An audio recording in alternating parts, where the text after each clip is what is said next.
We are slaying monsters. Don't let the ghosts and the ghouls disturb you, darling.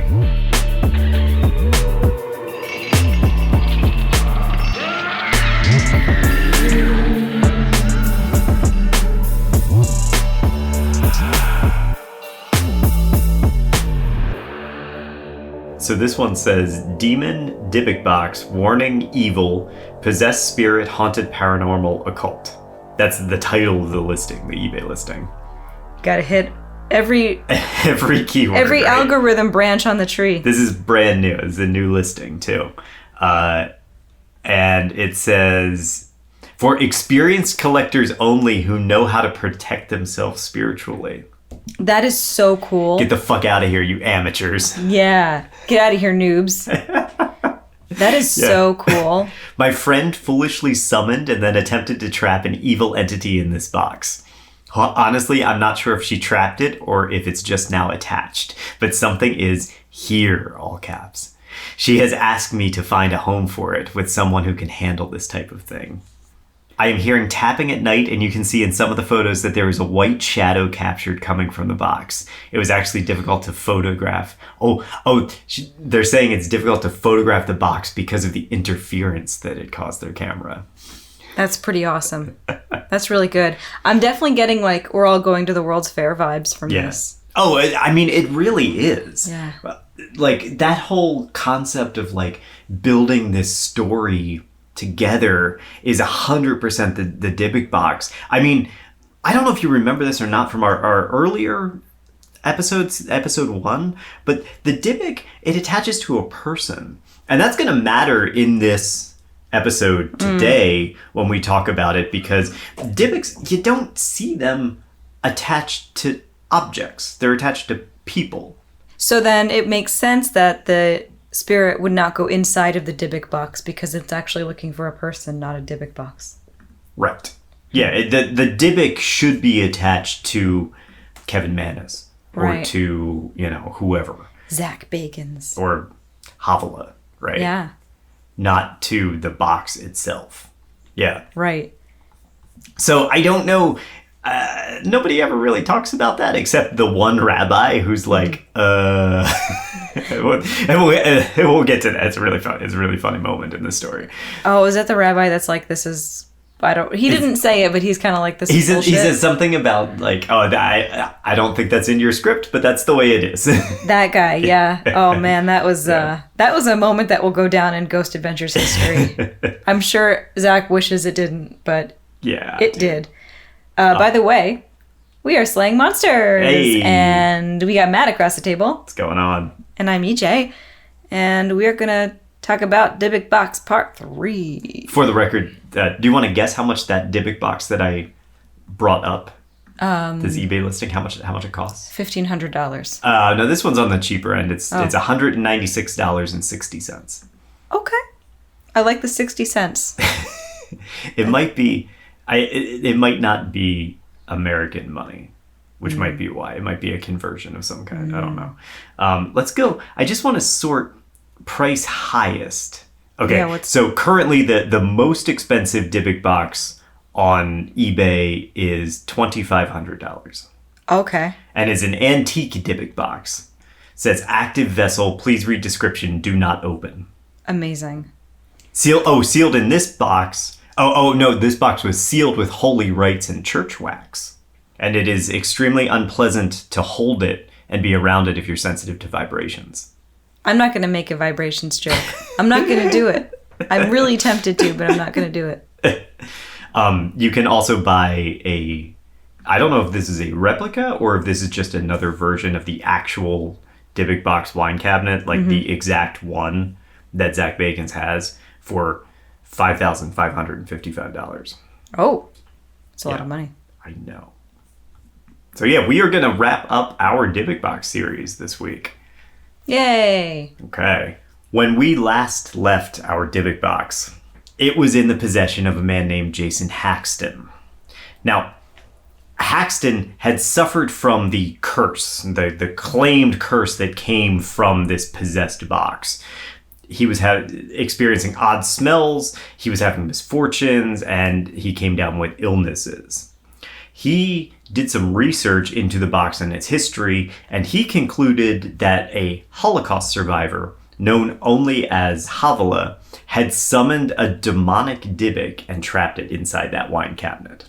That's what Jason Haxton believed, anyway. Mm-hmm.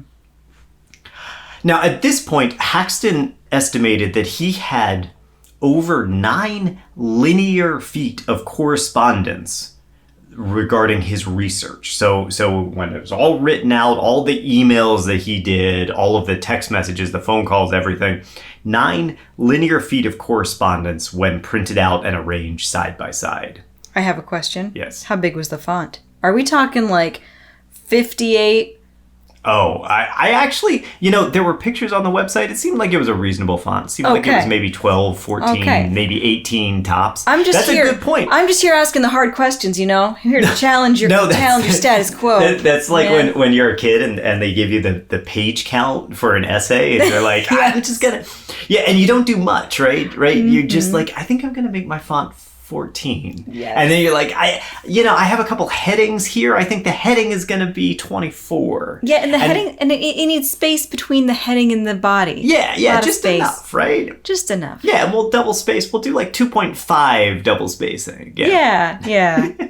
It is kind of a strange thing to calculate, however. Like, I don't know at what point he was like, I should print all this out and lay it out on the floor and see how big it is. Well, I think it's a sign of it's authenticity. Thank you. Right? The word left me. Yeah, it's totally authenticity. It's like, look at how much research I have done. And remember, he was running the museum at the A.T. Still Institute, so he's surrounded by these academics, quote unquote academics, because they're osteopathic medicine academics, which is like, but I'm an academic in how I'm a Virgo. Yeah, exactly. And also, very strange rubric to use, 9 linear feet of correspondence rather than pages or word count or something like that. It's more impressive that way. Yeah. And he's a dude. It's all about the length. Wow. All right? I want to let our listeners know that it's 1.4 Rogers. Okay. Using Aaron Rodgers, the conspiracy theorist and quarterback. He's our yardstick. I don't know. And very sexy man. I guess. Just gonna throw it out there. You guess. He's not bad. He can pull off a mustache like nobody. There are very few people who can pull off a mustache. Aaron Rodgers is one of them. He's one of them. We were just in Nashville, and man, are there a lot of mustaches in Nashville. There were 2 guys that looked exactly the same, and they had mustaches, and it was like really weird. I don't know if they were twins or anything, but I don't know. I kind of remember those guys. Yeah. You're like, what? Really? Were they the guys playing pool after us? Yes. They were nice. Yeah. I mean, they were super sweet. Yeah. They were just like... They were both wearing mustaches and they looked exactly the same. I think they were brothers. They could have been. Yeah. Yeah. But still, like, do you want to look identical to your brother? Do you want to have exactly the same facial hair that your brother does? Maybe. That's a little weird. The ladies might really be into that. Well, that's a whole other topic. It is. Okay. So at some point during his research, Jason Haxton decided to invite a paranormal group to investigate the box. I don't have a whole lot of information on this investigation or on the paranormal group. I get the sense that it was probably one of those local little, couple of guys who were interested in it, right? Yeah. The conclusion that they came to was that the spiritual energy of the box has got to be contained somehow. Okay. It's just emanating out of the box. It's causing Haxton all of this misfortune, and they got to do something about it. They got to stuff it back in that box and contain it. All right, call Dan Aykroyd. Under the advisement of the paranormal group, Haxton decided to build an ark to contain the box. Because they told him an ark would insulate the metaphysical power and prevent it from escaping. Okay. I mean... Why not? I guess this is the Indiana Jones type of logic here. Yeah. Maybe they were just really fond of Raiders of the Lost Ark. But no matter what, Haxton, he took all of this at face value. He believed them, and he set to constructing an appropriate enclosure for his Dybbuk box. And following the tradition of the Ark of the Covenant, Haxton decided that he would construct his own ark out of acacia wood. I am a woodworker, and I'm interested in types of wood. And so I researched acacia wood. And I found an article by Dr. Todd Shoup, who is a self-proclaimed wood science expert. And he talks about the significance of acacia wood in biblical texts. And Shoup notes that both the Ark of the Covenant and the tabernacle were built from acacia wood. Oh. Now, Haxton kind of, sort of, on his blog implies that acacia wood is a holy wood. And the wood itself has some type of, like, imbuement from God or some, I don't know. It's all made up bullshit, right? Mm-hmm. Dr. Shoup disagrees, and he noted, quote, "From a practical standpoint, acacia trees would have been one of the few types of trees growing in the wilderness regions traveled by Israel.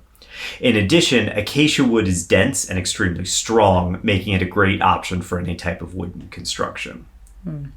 All that means that the Ark of the Covenant wasn't made from some magical wood. It was just made from the best wood they had lying around, which makes a lot of sense. Mm-hmm. No matter what, Haxton decided that he would use acacia wood for his own ark. He didn't construct it himself, though. He hired local Mennonite builders to do it, and mistakenly called them Amish. As you do. All right. As you do. So this is a little side tangent that's only really important to me and the very small community that grew up around these people. But a quick rule of thumb is that Amish are very reluctant to use technology, and Mennonites are more willing to do so. So if you've got a photograph of a plain worker on your website like Haxton does, it's probably a Mennonite. An Amish person would have believed that you've stolen his soul and refused to pose for the photo. It's good. It's good to know. I mean, hey, we got some international listeners that might not know much about it. I don't know. Yeah, absolutely. So if you see them driving a car, it's probably a Mennonite. An Amish person is going to be the one who has a buggy and doesn't use technology. And I'm from New York, and I didn't even know this. Well, there you go. Okay, so you've learned something. Yes.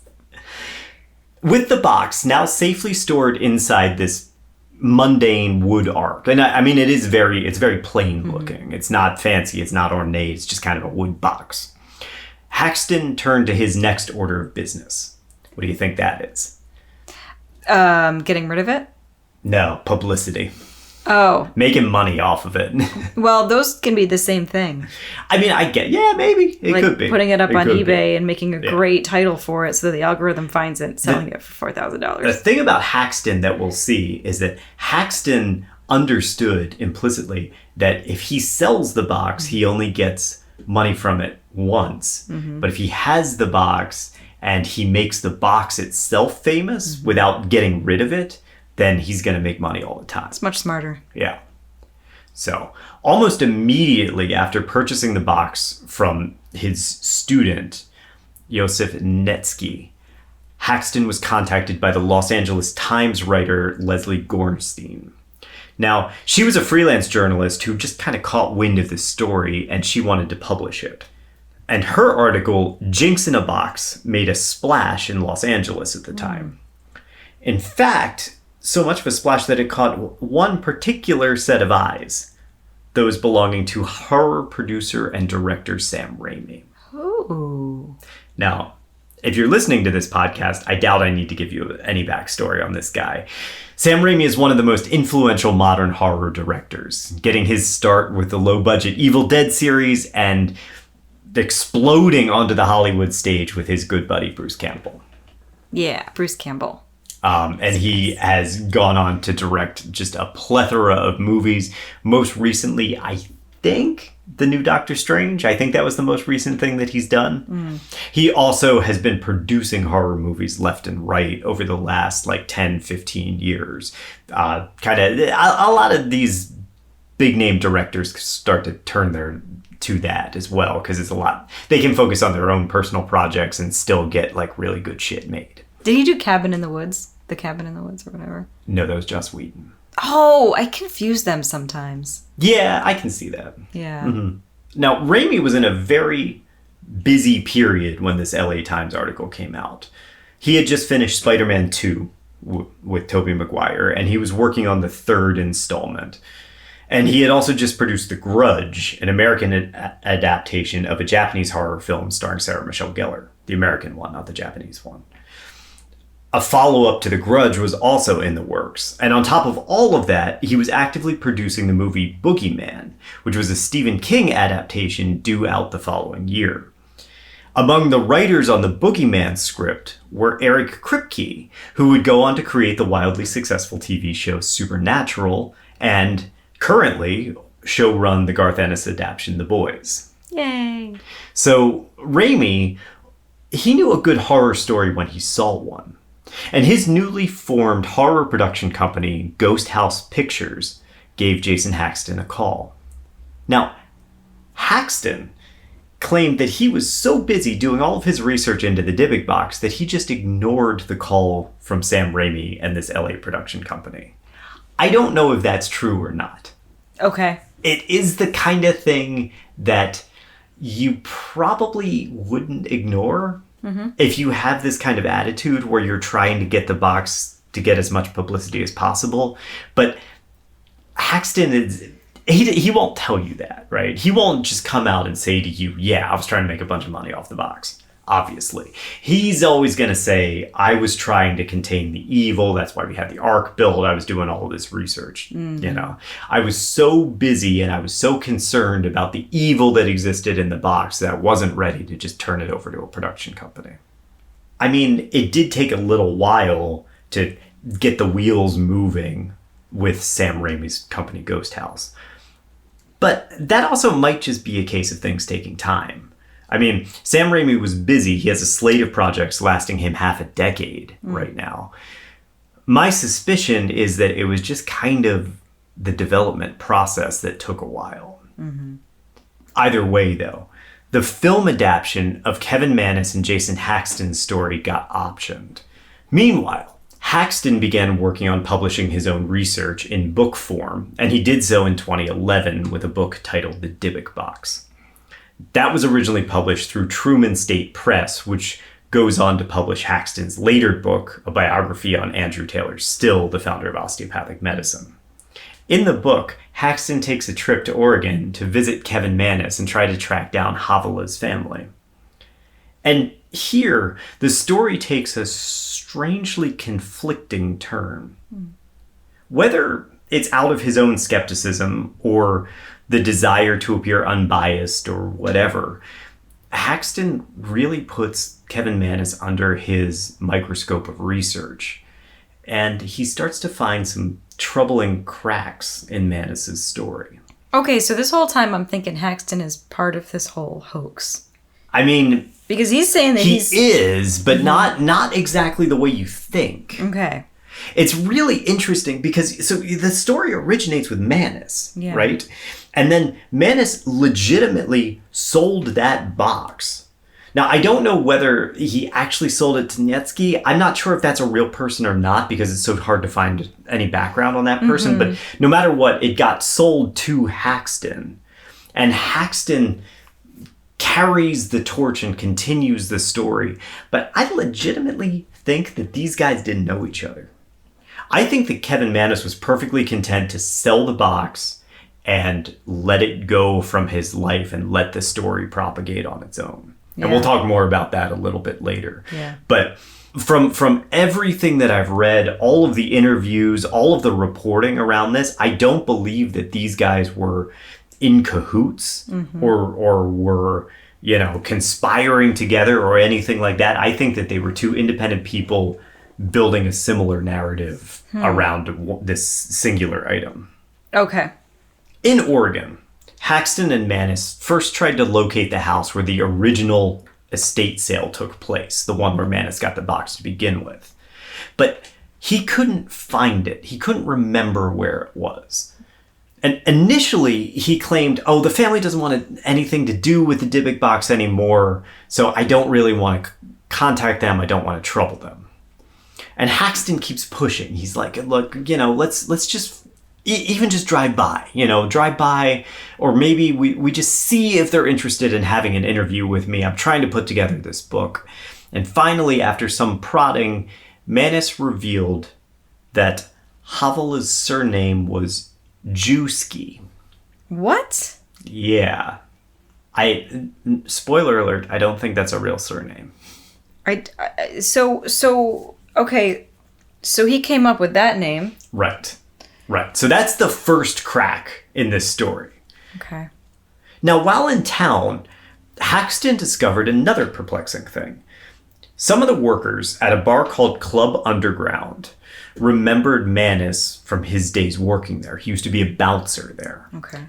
And according to these workers, Mannis, while he was working there, had been talking up this idea for a story about a haunted Jewish wine box. And he didn't say, I got this box. He said, I'm thinking about creating this story around this haunted Jewish wine box. The kitchen manager at Club Underground was a guy named, or at least nicknamed, Shaggy. And Shaggy even remembered a time when he had arrived at work and Shaggy, was really in need of a haircut. This is probably where his nickname comes from. And so he claimed that he shaved his head in one of the back rooms of the restaurant, which seems really, really unsanitary. And he left some of his hair in a tip jar. Oh, that's really unsanitary. What? So I feel like at this point I have a really good picture of the type of place that Club Underground is. Yes. Like it's one of those places with all the torn up bar stools, right? And they haven't really cleaned their bathrooms for a long time. Maybe one of the bathroom doors doesn't close all the way. It smells like old cigarettes, right? Maybe. Yeah. It's totally old cigarettes and drop ceilings. Yes. Yeah. Mm-hmm. Yes. Shaggy believed that it was his hair that ended up as one of the locks of hair in the Dybbuk box. No shit. Yeah. Now, despite all of these concerns, both Haxton and Mannis still held their story to be true. Mannis shrugged off all the accusations and just kind of threw his hands up and said, I don't know. His literal quote was, I have no explanation whatsoever. That's what he said. In an interview with the Riverfront Times, Haxton said, quote, I don't understand Kevin, but, in many ways, he's brilliant and bright about a lot of things. He shouldn't be clueless about some of these things. Anybody who would want to perpetuate a hoax wouldn't want to look like a fool. There's some secret to the Dybbuk box that Kevin has. I don't think it'll ever be told. I'm getting vibes that this is getting out of hand for Mannis. Kinda, yeah. It reminds me of the other episode we did with, was it the one where the Iceman, the Minnesota Iceman? Yep. Where the lie just got way out of hand? Yes. It was this hoax, but it was man, he just kept putting things in front of it. Yeah, the Minnesota Iceman, owned by Frank Hansen, and he was taking it around to exhibit it in places. And then all of a sudden he gets a call from these cryptozoologists who come in and are doing all of this research. And then all of a sudden they want to publish their research and they're going to get all these other people involved. Meanwhile, Frank Hansen's been pulling the wool over people's eyes with his hoax for so long. Mm-hmm. And all of a sudden, not only is he going to get found out, but it's going to come down on him really hard. And so he had to start backpedaling, right? Yeah, and it started out, I think, very innocently. You just wanted to make a quick buck. And it was like a sideshow thing. Yeah, it was a sideshow thing. It was a gaffe. Yeah. Yeah, and then it just completely spiraled out of control. This is very much the same thing. Something that Mannis started is just about to, the wheels are about to fall off halfway down the hill. He's in trouble here. It's unclear if it was at the request of Ghost House, Sam Raimi's production company, or just his own whim, but Haxton decided to make a copy of the Dybbuk box. Now, Kenny Biddle, in his Skeptical Inquirer article, A Closer Look, the Dybbuk Box, reported that Haxton enlisted the same Mennonites who built the Ark to make him an exact replica of the Dybbuk box. And he even posted pictures of the two boxes side by side on his website. Biddle points out that the original Dybbuk box, the cursed one that's supposedly full of demonic energy, that was photographed with its doors wide open, which you might remember was the thing that caused Manus's mother to have a stroke when she looked into the Dybbuk box with the doors open. So, seems like Haxton didn't really care about the photographer. Yeah. Biddle also notes that Haxton found or fabricated duplicates for several of the items inside the original box, including the granite tablet, the goblet, and the candlestick holder. Haxton himself, in a Kirksville Weekly article, claims that he buried the original box and used the duplicate, quote, for media purposes. Almost as if you have, like, a stand-in box now. I'm so confused about this guy in a way, because I'm like, do you believe that it's real, or are you trying to blow this thing wide open? Like, Right. What is your deal? I know. Can you be both, maybe? He's an odd one, for sure. Yeah. I mean, according to him, he wanted to be able to showcase the Dybbuk box, but he didn't want to put anyone in peril from the spirit that lived in the box. I think he was just acting like he believed it was real. I kind of think so, sell too. it. I kind of think so, too. And I think the other mentality here is, if anything happens to this Dybbuk box, I'm out of my moneymaker.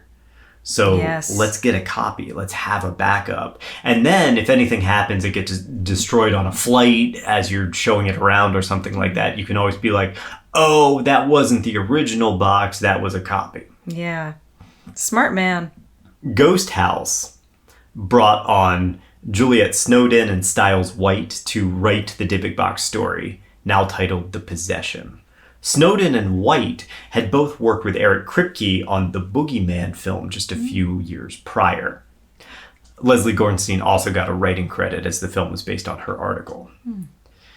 Manus and Haxton were both credited as production consultants. Another Eric Kripke connection here is Jeffrey Dean Morgan of Watchmen, Walking Dead, and Supernatural fame, was hired as the lead actor in the movie.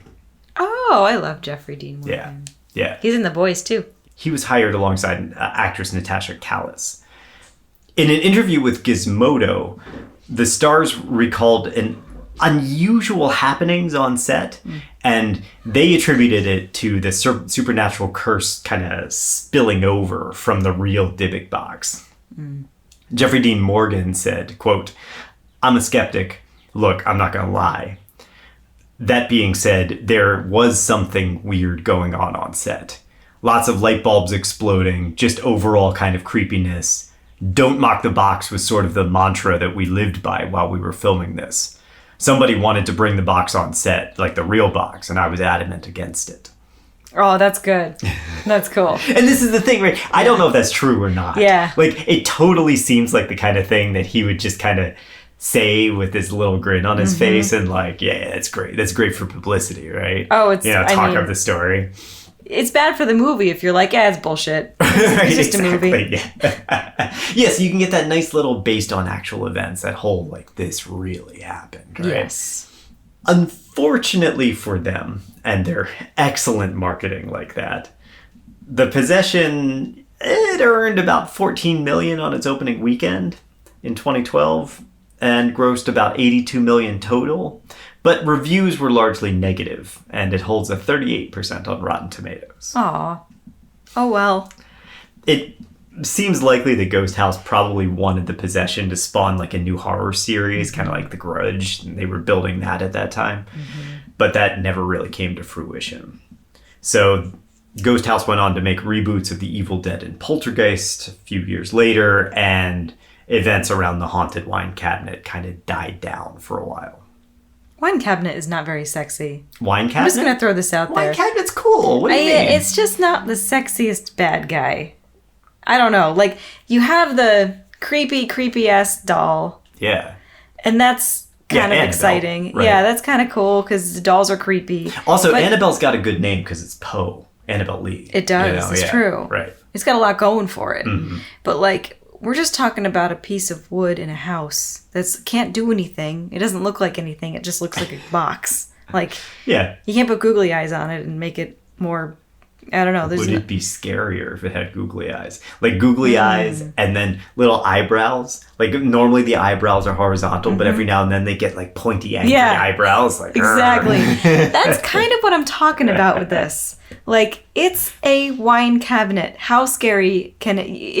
You have to do this huge lift to get your audience to be scared of a wine cabinet. Yeah. I don't care how much pipe you've laid to make everybody scared. It's a wine cabinet, dudes.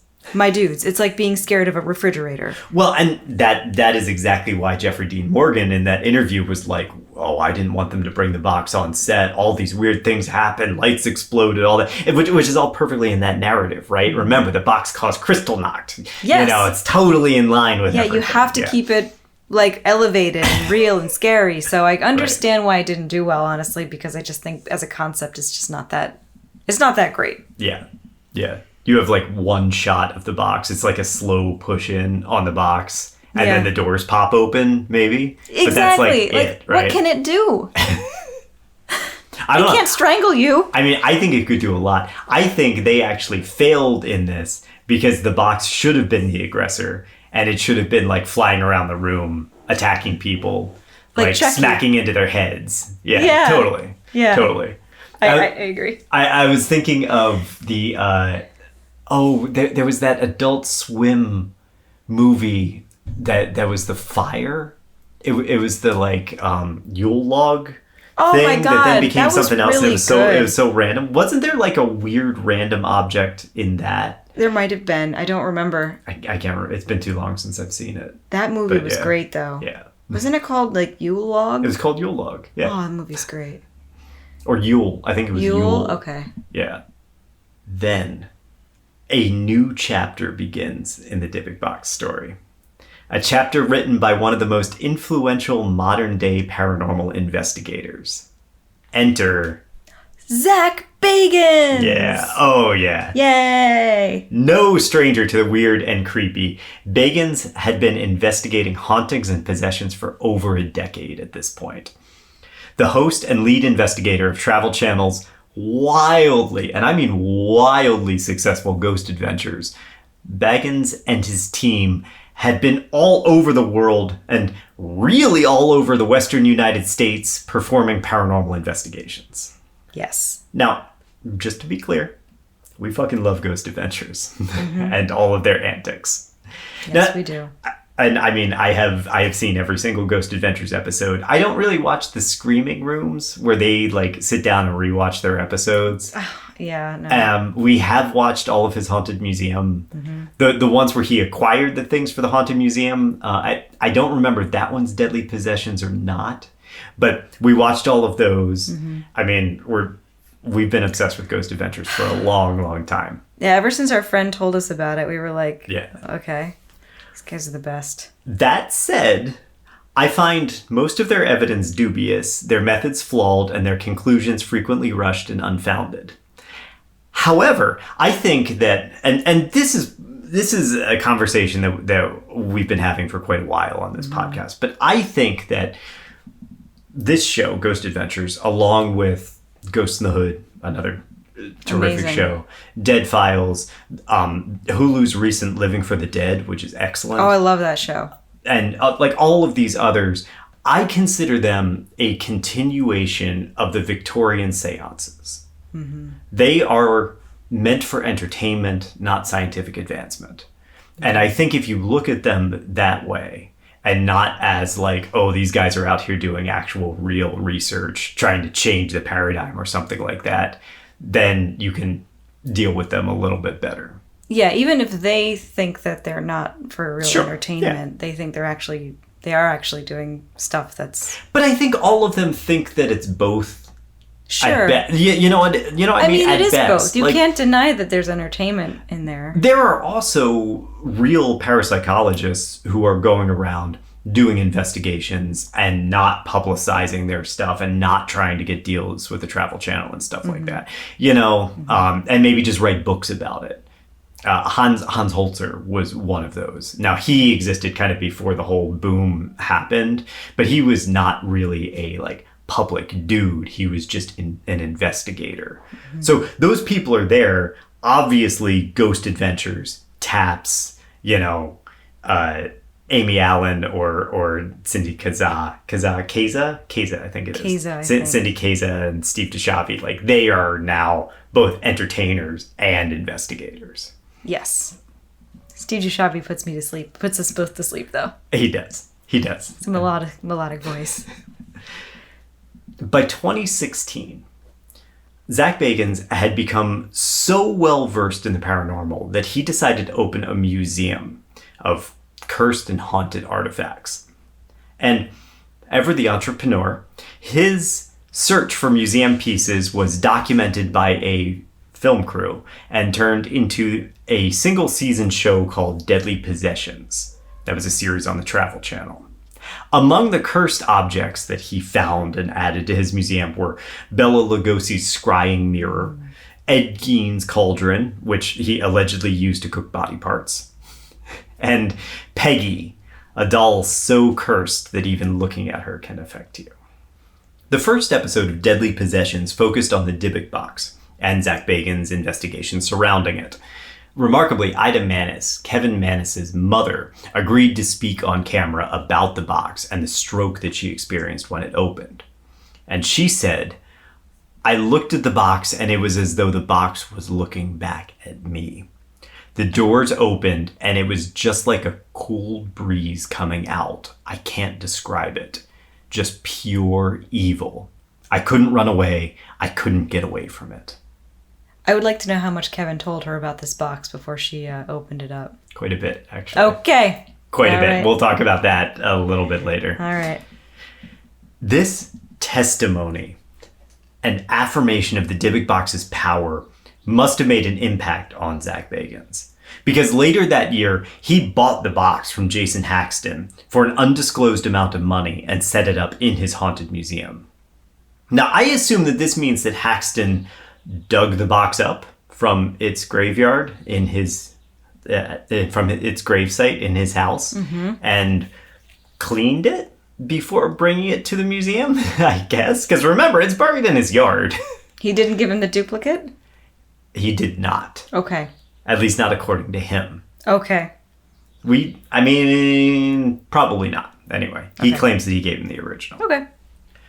Kenny Biddle, in his article in the Skeptical Inquirer, notes that the pattern of scratches on the door of the Bagans Dybbuk box are consistent with the scratches on the doors of the original box. Okay. Which means that he more than likely sold Zak Bagans the real Dybbuk box, not one of the media copies. But the crew does use a media copy in place of the original box for the B-roll shots in Deadly Possessions.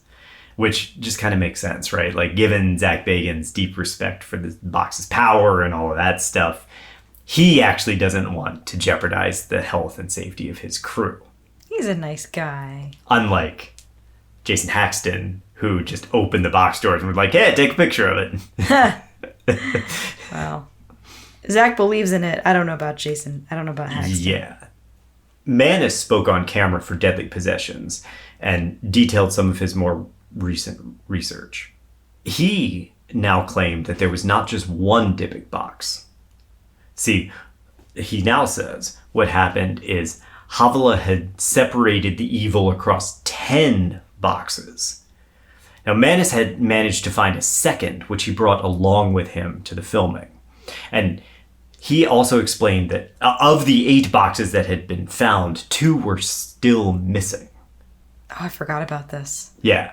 Okay. So now Manis is saying 10 boxes total, 8 have been found, 2 are missing, and now Zak Bagans has 1 and Manis has the other. If all of the boxes are located, according to Manis, and are brought together simultaneously and opened at the same time, it will unleash the greatest evil the world has ever known.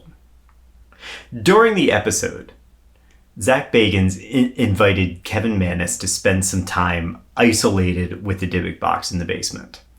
Manis agreed, and the crew sent him down there alone. And, I mean, look, this is a really common thing that these ghost hunting groups do. You know, you put somebody down there, usually it's Aaron, and yes. we assume that when you're isolated, the spirits are, like, feeding on your fear and the isolation or whatever. Manus wasted no time almost immediately opening the Dybbuk box when he was down there. And remember, there are no camera crews down here with him. They had some what they call X cameras. So they had some static cameras that were rolling on live feeds back up to their quote unquote nerve center, their like computer bank. And so they can watch Manus, but Manus doesn't know that he's being filmed. So he came downstairs and he opened the Dybbuk box, and then he started pacing the room kind of impatiently and started muttering to himself. And this is what he said. Let me try to actually say it the way he said it too. Light from the hallway crept into my room. Along with a shadow man, I too assume. Never before had I seen such a form that could change a candle's flame licks in a storm. I wait here in the darkness till you fall asleep. Then I come in your dreams with a promise to keep.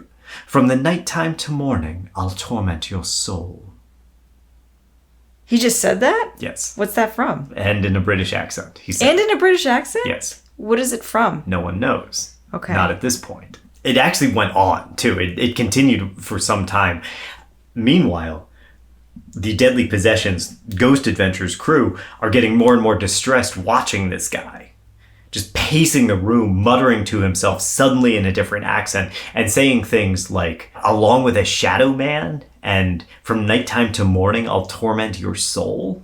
So, in the end, Zak Bagans took both Manus and Haxton to a rabbi because he was concerned that they had an unhealthy addiction to the Dybbuk box, as if it was cigarettes. Manus, when he was told about what was going on in the basement, he was like, oh, I didn't realize I was doing that. Okay. You're just rolling your eyes. This whole episode is just you rolling your eyes as hard as you possibly can. It's just like, I'm sorry, I'm just like, this is all such, like, how does anybody believe this stuff? Okay, continue. Go along with me. I'm sorry, yes. It's gonna be so much better. When you know all of this and then we crack it open at the end, it's gonna get so much better, I promise. Okay.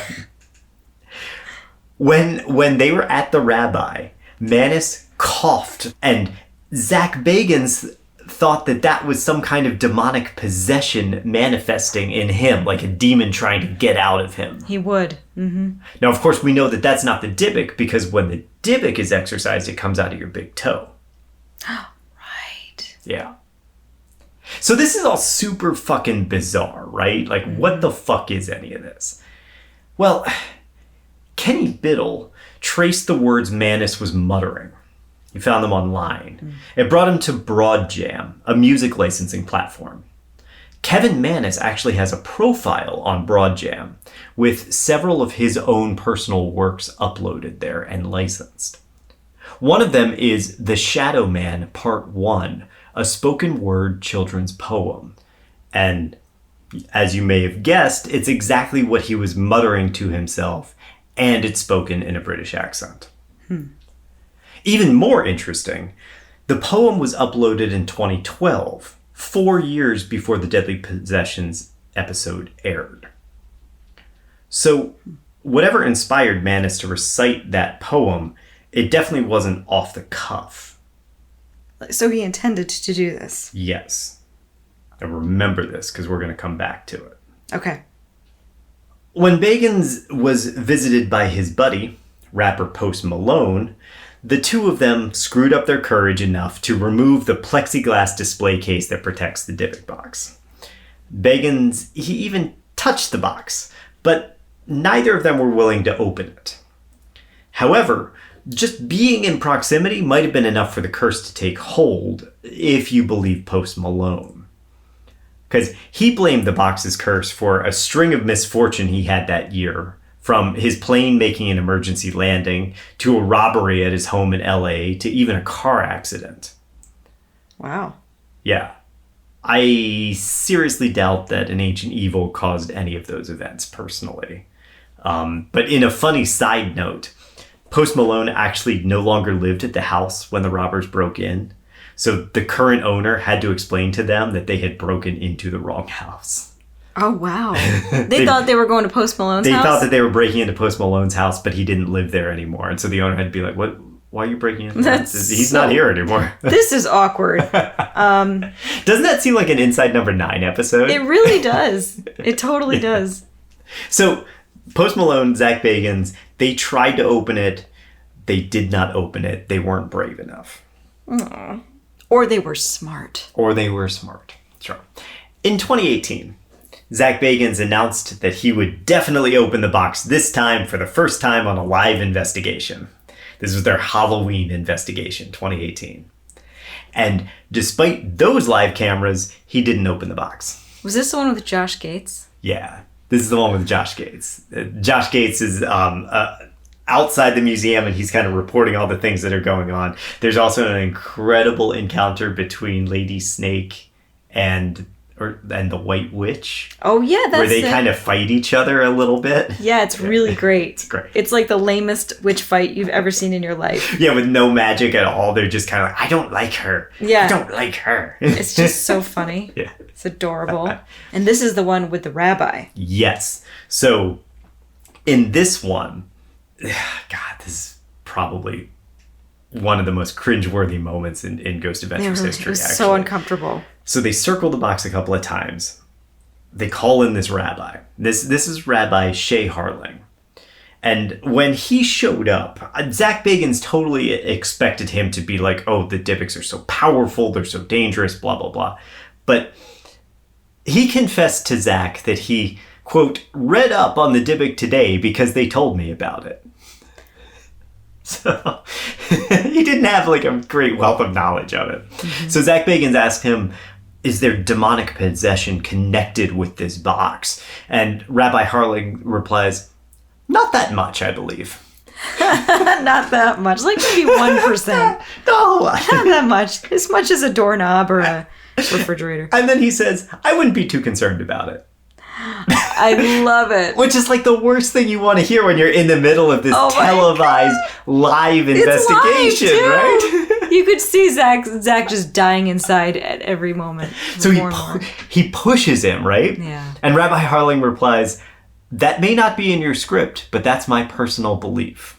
Oh, man. Which is also the worst possible thing you can say to a show like this, that like they pride themselves on not being scripted and not like creating any of these effects or anything like that, right?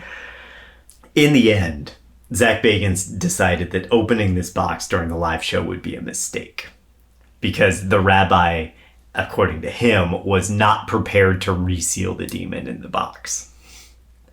God. It's just amazing. I think it's interesting because I think people that aren't a part of Judaism don't know that the Dybbuk isn't a well-known, like... Absolutely, it's part of... Isn't it more part of the Kabbalah than it is part of, like, the more... Yeah, it's totally Kabbalah. Mainstream Judaism. So yeah, exactly. It's proof of, like, a bit of naivete or lack of information, understanding Judaism. Oh, yeah. I mean, I'm not saying I do. I don't either, but... You needed to find a rabbi who was a specialist in Kabbalistic texts in order to get somebody who had the knowledge of the Dybbuk and talk about it. You can't just like go to a random temple and grab a rabbi and be like, hey, so come like do this Dybbuk Box investigation with me. Yeah, and even then, that rabbi who knows about the Kabbalah would probably be like, no, it's not really religious. Well, yeah, I mean, not religious. It's not really haunted. Real? Yeah. Even this guy was like, you don't really need to worry about it. It's probably fine. Yes. You know? I feel like any of them would have been like that. Yeah, totally. Like, no, it's just a wine box. Watching these segments now, it's pretty clear that the poor rabbi is just confused by the whole thing, you know? Mm-hmm. And this gets back to what we were talking about initially. Dybbuks aren't supposed to possess objects. They're supposed to possess people. Even in those Kabbalistic literature, the concept of a Dybbuk possessing an object doesn't make sense. So that's another big misunderstanding. Right. Now, later on, Zak Bagans and Rabbi Harling qualified that Ghost Adventures, the show, is not scripted, and there was just a lack of communication. Mm-hmm. The rabbi should have been better prepared for the event, but he wasn't, and he came in unsure of what to do, so he just defaulted to his own viewpoints, which is that Dybbuk shouldn't possess the box. Everything's probably fine.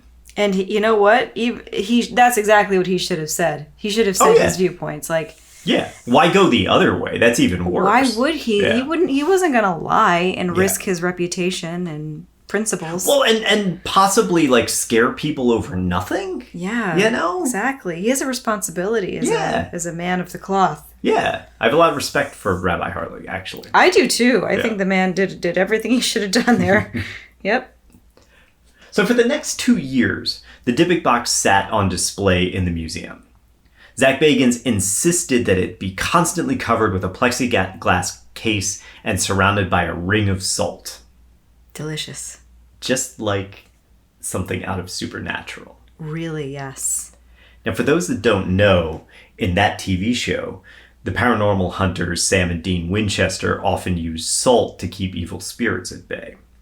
And it's an interesting coincidence, maybe not so much a coincidence, that the person who told Zak Bagans to build a salt barrier around the Dybbuk box was probably Jason Haxton, the production consultant on the film The Possession, written by the co-writers of Eric Kripke, the creator of Supernatural. Oh, damn! I did not realize that. Mm-hmm. Wow. In 2020, just a month after the CDC declared COVID a pandemic, Zak Bagans and his crew filmed a 4-part lockdown investigation of his haunted museum.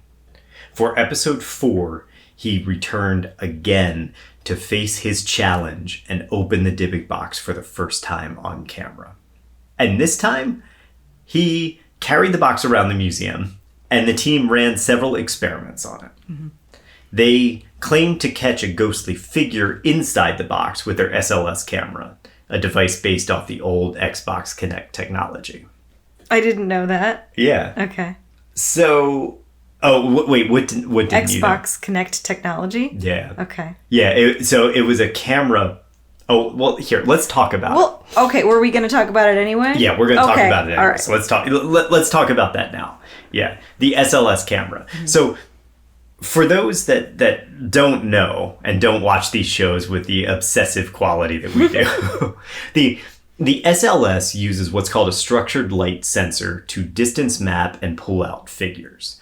All of that means that if you point it at something, it tries to find figures in the image, and then it will show them as sort of stick figure type skeletal outlines. Kenny Biddle describes it like those old pin frame toys that they used to carry at novelty stores that you'd put your like hands or face in and it would make the impressions. Mm-hmm. So it does that with light instead. All of the pins are beams of light that it shoots out. Mm-hmm. And then it maps the distance that light bounces back to it or is cut off. You know what I mean? Yeah. And from that, it can determine the structure that it's looking at. And then it uses its own technology to determine if something looks like a figure, and if something is, then it puts a digital skeleton on it.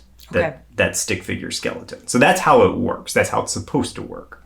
And it does that, it kind of figures out where it thinks the appendages should be based around that negative space that is generated by the lights. In optimal conditions, this can provide input to the technology and allows gesture controls to be directed to an Xbox or other devices. Because the original use of this was you would set it up at your Xbox and then you could do you remember the Wii where you had the remote and you could play tennis and stuff like that? You would do that. You would be able to control through gestures. Okay. Because it was mapping you. Yes. The idea that ghost hunting brings to the table is that if you point this at an empty room, it might map a figure that we couldn't see because it just exists on another plane of existence or another light plane or something like that. And then, wow, there's a figure there. That's a ghost. We can communicate with it. Mm-hmm. So the problem with that theory is that ghost hunting is very rarely done in optimal conditions. So you see, SLS tech isn't as robust as like a really good video camera. There's a set field of view and there's a set distance where it operates best. Remember that these devices, they're meant to sit stationary near your TV at your game console, and you are meant to be a certain distance away and doing predetermined gestures to interact with the game. That's what it's looking for. Think of it kind of like a camera with the autofocus turned off. Some things will be the optimal distance away and they will be in focus, but some things will be too close or too far and they're going to be blurry, right? Yeah. Okay. The result of this is that it gives a whole host of false positives because the SLS is trying to do its job, but it has the wrong parameters. You see this all the time on ghost hunting shows where these unexplained figures have these like deformed arms or legs or just kind of get squishy or bounce around. Mm-hmm. That's not because it's mapping something real. That's the sensor trying and failing to find the recognizable data that it's programmed to process. Kenny Biddle, for instance, has his own SLS camera, which he used to map a stick figure to his vacuum cleaner. Whoa. His ghost wants to clean his house. His ghost says, your house is dirty. Yeah. Mr. Biddle. Because it figured out, oh, here's a head, here's legs, here's all of that stuff. That's what it's looking for. Oh, it mapped it onto the vacuum cleaner. Yeah. Oh, I see. I thought there was a ghost beside the vacuum cleaner. Oh, no. It saw his vacuum cleaner and thought it was a ghost. See, thought it was a figure. Yeah. Okay. Because like when Aaron or wherever, they're sitting there in the episode and it maps to Aaron sometimes. But not all the time. Not all the time. It maps next to Aaron. Yep. And then it looks like it's a ghost when actually it's probably trying to map Aaron. Or maybe not. Or it's mapping the lamp next to Aaron. Yeah, it's mapping whatever it sees out there that it thinks looks vaguely like a person. That's what it's trying to do. It's trying to find person shapes in the data. And failing, because again, remember that there's a set field of view, set distance that it operates. So from my perspective, Zak Bagans and his crew failed to capture any compelling evidence of the Dybbuk Box's power. Even if they did, even if they captured some disembodied hand coming out of it or something like that, even if we decide to consider the stick figure and the vague audio anomalies as true evidence, none of it matters. Because the Dybbuk Box isn't real. Not even close. What? I feel like you guessed this already. But let's talk about why. For the evidence surrounding this claim that the Dybbuk Box is all total bullshit, we have to go back 5 years earlier to 2015. There is this YouTube show called Haunt Me, capital M, capital E. That actually stands for Maine. Haunt Yay, Maine. Maine. Sorry. I love Maine. There's a show about haunted Maine. Apparently, yeah. Why can't we watch this immediately? immediately? We can go watch it. They're Okay. probably just going to find like lobster ghosts or something like that. That works for me. I'm sorry. That's probably racist against Maine. Yes. There's more to Maine than lobsters. There's Chowder. Yes, there's maple syrup. There's, Whales. Yes, there's whales. I can go on, but So this show goes ghost hunting all over the Pine Tree State. One of their investigations took them to Rumsford, a high school, and paranormal investigator Corey Heinzen presented the team with a Dybbuk box that he had acquired and allowed them to investigate it. According to Heinzen, his Dybbuk box contained, this is what he says, a 5th level demon who served as a general of Hell's army. Fuck yeah! yeah, It's the most metal thing I've heard. it's metal and it's very imaginative. Okay, so nothing against our friends at Haunted Maine, but the evidence that they collected in their investigation isn't nearly as interesting as what happened on their Facebook page when the episode aired. We're talking 2015, right? The following message was posted to Haunt Maine's wall by Kevin Mannis himself on October 24th, 2015. I have to call bullshit on the episode of Haunt Me did, and I'm gonna read this as he wrote it. I think Kevin Mannis might have been in a rush and very passionate about his response. So. I have to call bullshit on the episode of Haunt Me did at Mexico High School with a supposed Dybbuk box. The setup and definition of a Dybbuk box was entirely false and erroneous, and the claim that the box being used had a so-called 5th level demon was also a bunch of hogwash. I am uniquely qualified to make these claims as I am the original creator of the story of the Dybbuk Box, which appeared as one of my eBay posts back in 2003. How about this? If you or anyone else can find any reference to a Dybbuk Box anywhere in history prior to my eBay post, I'll pay you $100,000 and tattoo your name on my forehead. Yeah, ooh. But wait a minute, though. Why can't everybody share in the joy of the Dybbuk Box? Like, okay, maybe Kevin started it, but... Well, stick with me here. Okay, I think I know why. From what I can tell, no one took Manus up on his bet. And a year later, he was featured on Deadly Possessions, again hawking the story that the box was cursed. So this is a walk back, right? This little piece of doubt on Facebook, though, caught Kenny Biddle's eye, and he wrote a takedown piece on the Dybbuk Box in 2019.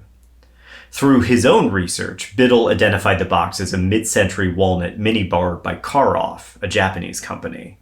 And he even bought one himself and filled it with his own liquor. So all of this controversy piqued the interest of Charles Moss, who is an investigative freelance journalist writing for the lifestyle magazine Input. Moss was curious about the box, its history, and the mixed responses he saw on social media from Kevin Manus. So he observed that the story seemed to originate with Manus. Again, he couldn't find any reference to the Dybbuk Box prior to Manus. But he found that it was Jason Haxton that brought it into the true spotlight. Haxton was the one doing the media appearances, writing the books, selling the box to the Haunted Museum, stuff like that. He even included a picture of Haxton chatting with Sam Raimi at the premiere of The Possession in 2012. Now remember that in 2011, the book The Dybbuk Box, Haxton's book, he talked about his own research and was critical of Manus and his story. He said he couldn't find Havela's family in Oregon. The kitchen manager at Club Underground claimed that it was his hair in the box. It seemed like Haxton was trying to discredit Manus. This subtle rivalry intrigued Charles Moss, who interviewed Haxton about it. And Haxton explained that the real publicity came from himself, not from Manus. And he said, he never finishes anything. He would have never gotten the movie done. I got the red carpet treatment and everything. I was with the stars and he was background noise, and it probably pissed him off, but that's the way it is. Could that be the reason why Manus was so keen to discredit the Dybbuk Box then, as a way of like getting back at Haxton? I mean, that's what I would do. Exactly. Yeah. Charles Moss contacted Manus and, in his own words, called him out on his bullshit.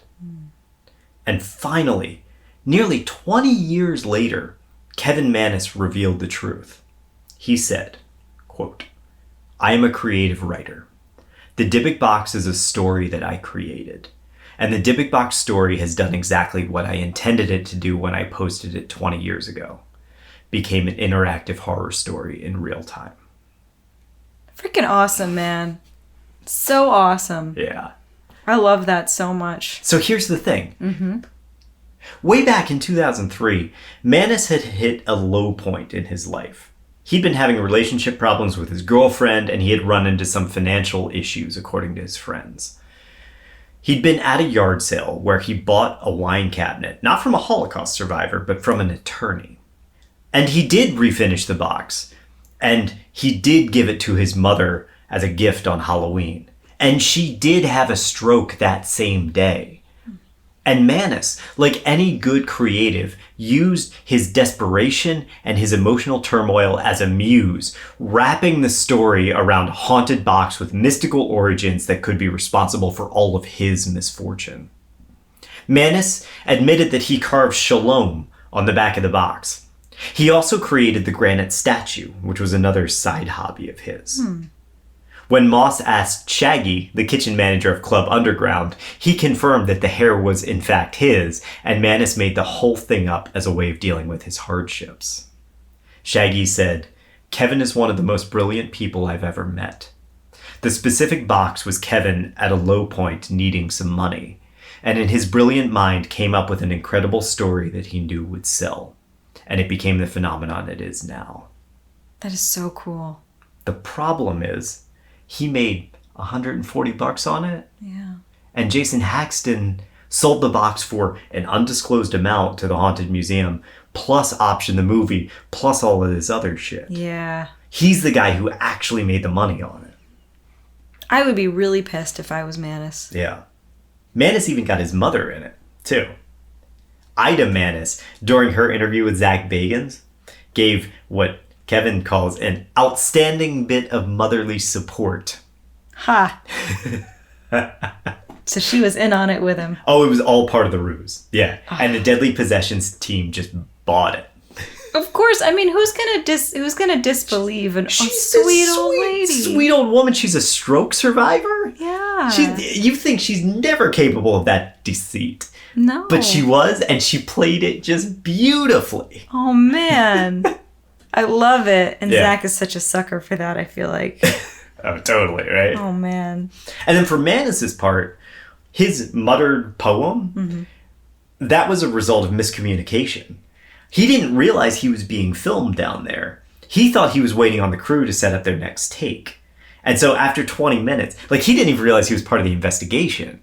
Oh, right? my At that point. goodness. So he's down there in the basement all alone. 20 minutes goes by. He got bored, and he began just practicing his poem because he was going to perform it later in Portland, a couple days later. Oh, my God. And it wasn't until he found out that he was still mic'd up and the crew misinterpreted his muttering that he was like, oh, yeah, I didn't know that was going on. Oh, weird. And then yes. just let them run with this whole, like, oh, that was a ritualistic chant. Oh, my God. It's amazing to me the lack of bullshit detectors that exist with some of these people. They're just Some of completely these blind. ghost hunters. They just really need to, like... What's the, don't have your mind be so open that your brain falls out? Oh, yeah. Right, yeah. Oh, yeah. I love that saying. So what about the 9 other boxes and the ultimate evil, right? Yeah. Well, to me, that seems to be Manus's way of reclaiming the narrative back from Haxton, who was making all the media appearances and getting his book published. Manus explained that as notoriety grew, he had to keep the narrative growing as well to maintain control over the story. But despite his attempts to regain control, the story of the haunted box has been unleashed on the world. You can go see the Dybbuk Box at Zak Bagans' Haunted Museum. You can find duplicates of the box on eBay, like the ones we were talking about at the top of this show. Some of them cost thousands of dollars. Yes. A lot more than his $140 asking price for the original. It might be a load of bullshit, but the Dybbuk Box is here to stay. Another entry in the urban legend of the world. As Jason Haxton commented in the Input article, the sum of the Dybbuk Box is greater than Kevin Manus ever imagined. By the way, Haxton still claims that the box is cursed, but he believes that Manus cursed it himself by actually performing some kind of ritual. Like creating the story of an evil spirit, Manus kind of willed it into being. Like a tulpa. Like a tulpa, exactly, yeah. Yeah, Haxton said, I always call it a wish box. Whoever created the Dybbuk Box gave it a power to do something. The creation of the Dybbuk Box and its story created a ripple effect in people's lives. That's the thing about all of these. And that goes back to the whole, the unbinding story. And what they said about how we create the story and we create the reality. Yeah. We create things into reality. We create the ghosts, right? Yeah. Because the thing is, right, if the original box isn't real and wasn't cursed, and it wasn't, what does that mean for the negative events that befell its owners? Zak Bagans contends that the box is still affecting his guests to this day, despite the plexiglass enclosure, despite the supernatural style salt circle. But if the original story is a fabrication, that means that the only thing that's affecting his guests is themselves. Their own perceptions of how they're supposed to feel and react around the box. It's pure confirmation bias. But I can understand why that's appealing. A lot of bad shit happens in the world, and it's reassuring to blame it on something supernatural. If it's the box's fault, there's some order to the chaos around us. In truth, that's the true origin of the Dybbuk Box. Manus took his tragedy and his hardship and turned it into a story that he could control. He claimed agency over it, allowing him to compartmentalize it and eventually lock it away in a box. The mythology he built encouraged others to do the same.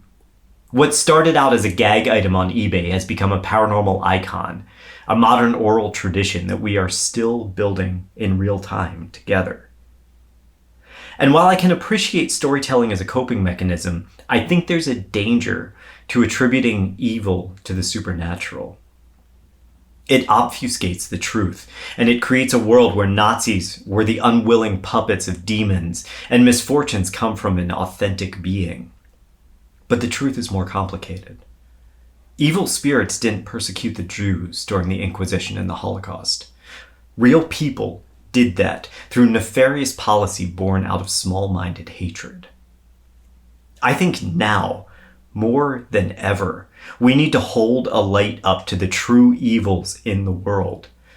Because if we're looking for wandering, untethered spirits to blame, there's nothing we can do to stop them. But if we're looking at ourselves and our human biases, our fears and our prejudices, that's something we can change. The power of the Dybbuk Box has always been the power of our own humanity. And that's the story of the Dybbuk Box. Nice. Yes, I think that it's very dangerous to blame Kristallnacht on a demon. That's pretty nasty. Yeah. That's my big takeaway from all of this too. It's like we need to take responsibility. Yeah, and I mean, it's not even Kristallnacht. It's like, look at Post Malone, right? Some dude broke into a house. Yeah. That wasn't even Post Malone's house. And, I know. And you're blaming it on the box. You know? Again, the misfortune, the illness, all of the bad shit that happens in people's lives, we want to be able to say it's the fault of X. It's because I didn't do this, or I did do this, or I something like that, you know, and give it over to a higher power in that way. And it is so dangerous to do that. And how are we going to get better? And for me, I would much rather believe that I have the power over everything in my life, rather than believe that there are gods or angels or spirits or demons or whatever that are guiding me through everything. Yeah. Either hurting or helping. Right. To me, it doesn't really matter. You know, it's all like, I'm going to take responsibility, and I'm going to totally better myself and blame myself when I mess up. I think it's very dangerous to believe that we can attribute all the good or all the evil in the world to something that's outside ourselves. It is us. It all comes from us. Just like our creativity. Just like Kevin Manus's creativity. Exactly. It came from him. Came from his own pain. Yep. I don't know who said this, but I read this on a telephone pole years ago. Great. And I love it. And it is, take your broken heart and turn it into art. I love that phrase so much. I mean, that's what he did. He sure as hell did. Somebody said that, and I don't know who. But did we try to source that quote? Yeah. I think it was Princess Leia. It was not Princess Leia. Carrie Fisher. Yeah, I was right. Oh, I thought you meant actual Princess Leia. No, I couldn't remember her name. Okay, Carrie Fisher, yeah. Yeah, oh, R.I.P. R.I.P. She was the best. She was. And, yeah, I don't know. That's all I got, I think. Okay. Unless you have more. No. Is there more to dissect from? I feel like we got a pretty solid understanding of the Dybbuk Box. We opened all the drawers and all the... We did it all, man. You can go see the Dybbuk Box at Zak Bagans' Haunted Museum. Someday I'm going to do that. I'm going to go there and do the tour. But probably not tell them who I am. No, I mean, yeah. I'm going to do the tour with a very open mind. I always like to have an open mind with things. I do too. I mean, I think it would just be a great experience. I think it'd be really cool. I mean, I want things. I want this shit to be real to an extent. Like, I want to have there be some cool stuff out there, but, you know. We haven't seen it yet.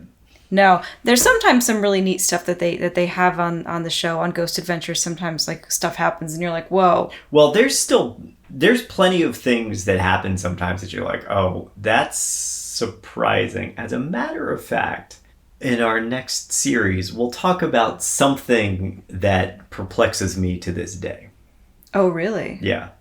That you don't really have an explanation for? An encounter that just doesn't make any sense to me. Yeah, we're going to talk about one of them. Oh, that's freaking awesome. All right. See, there's still things out there. Still. We don't know. A little bit out there. Every now and then there's stuff that leaves me that I'm like, that's really weird. Yeah. Yeah.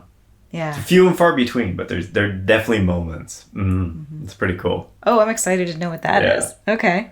Yeah, so next time we're going to be jumping onto another series. It's gonna be cool. It's going to be a bigger series, both in length and also in time span. We're going to cover a good at least 200. Well, actually, we're going to cover a lot more than that. We're going to cover a lot of time with this next series, hundreds of years, which is going to be really cool. Awesome. So, looking forward to that. We're going out into the wilderness, aren't we? Yes, we are. How exciting. Yes, we are. Get your pickaxes, get your prospecting little dish strainer thingies, whatever they are.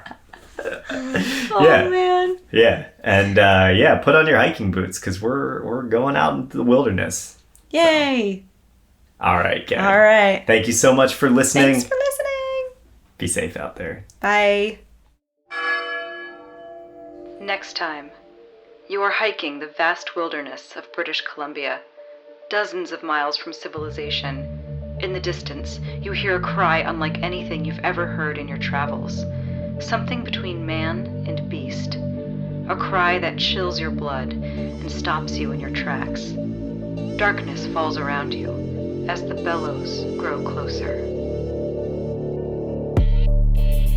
Thanks for listening to Slaying Monsters, the Paranormal History Podcast. If you like the podcast, there's a couple ways to show your support. You can tell your friends, you can leave us a rating and review on your podcast platform, or you can head over to slayingmonsterspodcast.com and click on the Support Us button to leave a donation. For questions, suggestions, and other feedback, reach out to us, slayingmonsterspodcast@gmail.com, and stay up to date by following us on Instagram @slayingmonsterspodcast. Your support helps us grow, and we are truly grateful to have our listeners and community.